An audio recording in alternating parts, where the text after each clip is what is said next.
All right. Well, hello. I thought this would be a great opportunity to introduce myself as your professor to this class and share a little bit about who I am and what is interesting to me.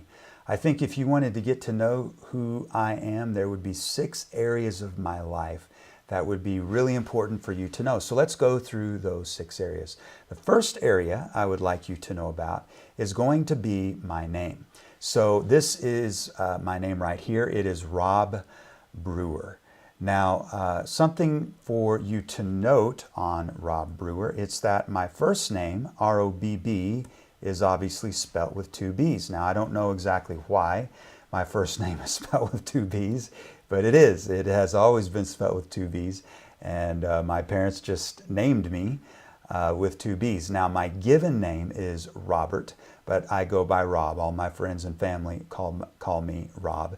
And I really only use Robert for official documents and publications, certain publications, and formal areas like that. But for the most part, I go by Robb. Now, what should you call me? Well, probably for our academic setting here, Dr. Brewer is going to be best. If we're outside the academic setting and I'm not your professor, then I want you to feel free to call me Robb. But while we're in an academic and formal setting, Dr. Brewer is going to be, I believe, the most appropriate.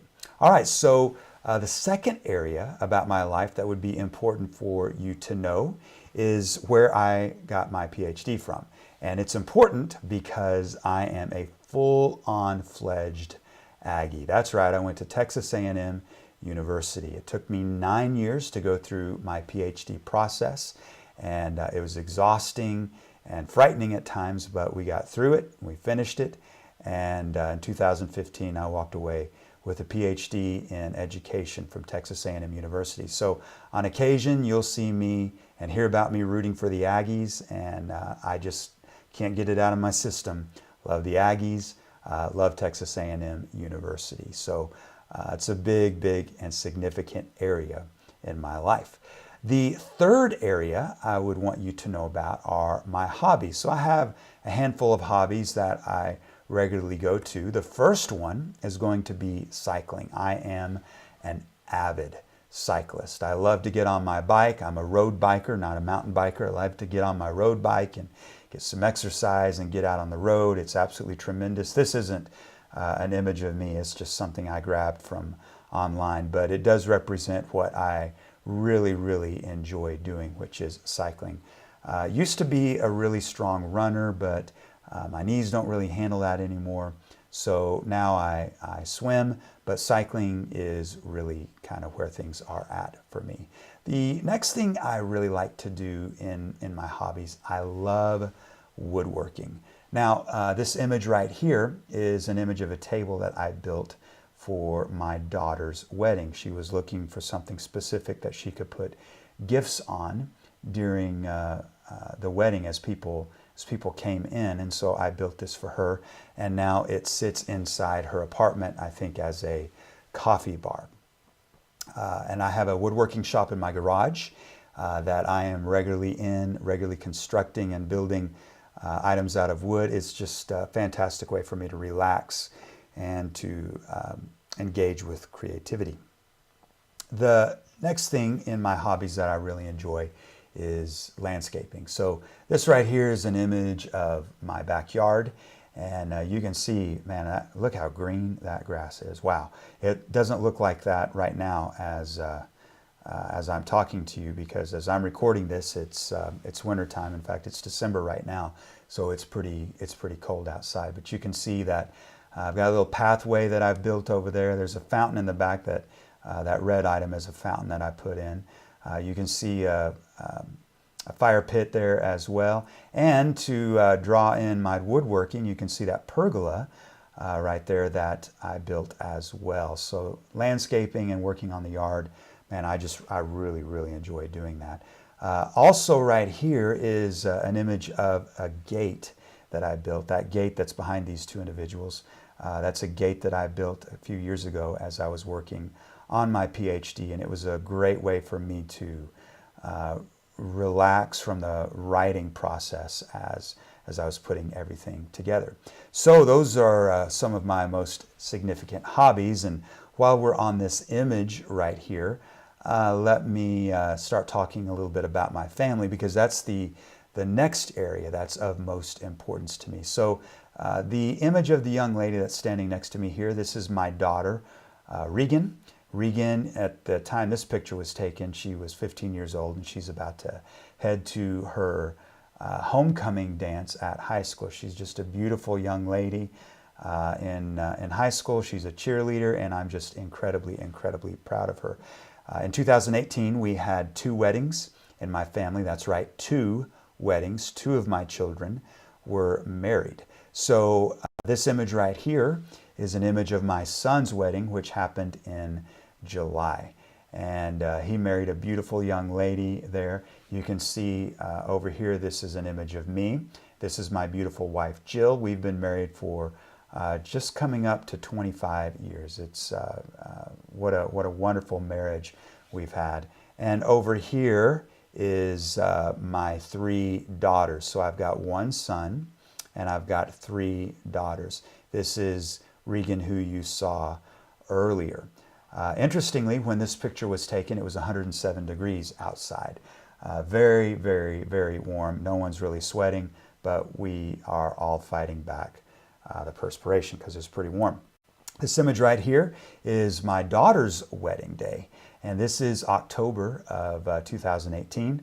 And interestingly, on this particular day when my daughter was married, while my son's wedding was 107 degrees, it was 39 degrees on this day. So we chose one of the coldest days for my daughter's wedding and one of the warmest days for my son's wedding. It was quite the experience, but I am incredibly proud of both of my children. As I've got this image up here, I'm just realizing that my son-in-law is not in this image, and I'll have to track down an image of him and put him online for you.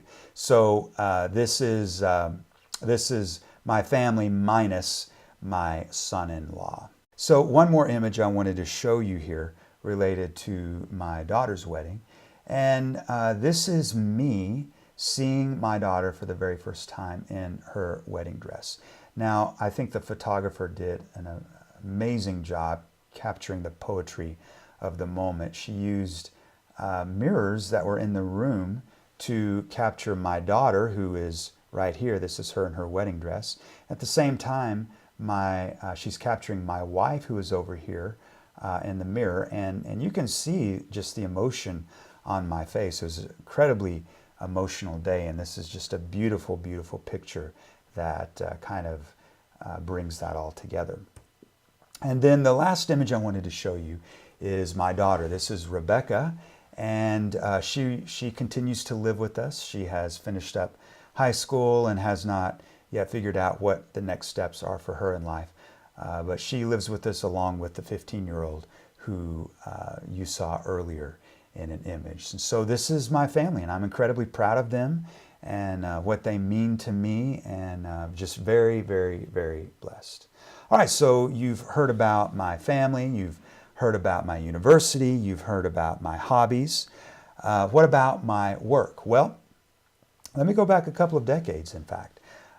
Starting in 1994, I began working at Christ for the Nations over in Dallas, and I was on their teaching faculty, but I also had the primary responsibility of directing Youth for the Nations, which is a large student camp that continues on to this day. Each summer we brought in about 3,000 students across 4 different weeks, and it was just a tremendous time to grow in leadership and just hear what the Lord would have for me and in my life. And so I did that until 2001. And beginning in 2001, I became a public school educator. I taught as a 4th and 5th grade teacher for 4 years, and then I became a school administrator for 3 years, and just had a wonderful, wonderful time and experience working in that environment. Amazing people that are in the public education field, and developed some amazing relationships that hold true to this day. And finished that up in 2008. And then in 2008, I came on staff full-time at Gateway Church. And worked at Gateway full-time for a decade, for 10 years.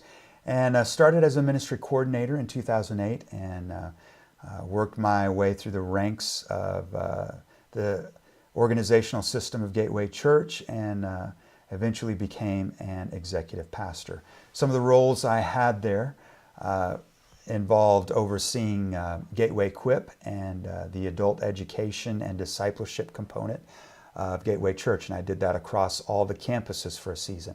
I also had responsibility for Gateway Freedom and Gateway Stewardship. I also oversaw Gateway Care and the biblical counseling areas of Gateway Church. My last place at Gateway had me as an executive at the South Lake campus, where I was basically an associate campus pastor working at the South Lake campus. And so at the end of 2018, I stepped down from Gateway Church, and now I am writing and teaching and seeking the Lord for the next major movements in my life. And very excited about what the Lord is doing in me and through me and what's to come in the days ahead. Okay, so the last thing I wanted to share with you was what you can expect from this class. And I don't mean in specifics about this class. We'll deal with that when we discuss the syllabus. What I mean is, who am I as a teacher? So I wanted to just very, very briefly share with you my teaching philosophy.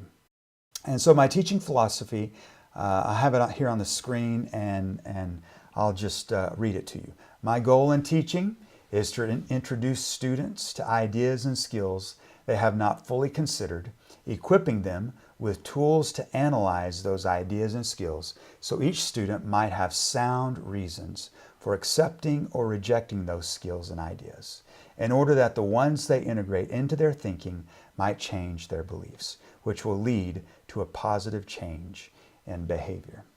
So really what I'm after is for you to become a lifelong learner. We're all going to have formal education, formal academic, and you're engaged in that even right now, a formal side of it. But the informal side of education would be, my desire would be that you would become a lifelong learner, that you would look at life as a way to constantly and consistently learn and to grow. And one of the ways that I will help you achieve that is to present you with skills and ideas that I hope will challenge you, that will challenge your thinking. And in the course of challenging your thinking, it may change your thinking, but it may confirm beliefs that you have. The bottom line is that your beliefs would be situated and adjusted well so that what comes out of that is a positive change in behavior, so that wherever the Lord leads you, you will be fulfilling the goals and the dreams and the desires that He has for your life. I really desire you to find your identity in Christ alone and be able to apply that to whatever it is that your hands have you do, regardless of your career or the activities that are involved in your life. I want you to be a lifelong learner and a productive member of the kingdom of God. Okay, that's just a little bit about who I am. I'm looking forward to connecting with you in this class, and I look forward to seeing you and hearing from you in the days to come. The Lord bless you and keep you and make His face shine upon you. The Lord be gracious to you and turn His countenance upon you, and may the Lord bring you peace. God bless you. We'll see you soon.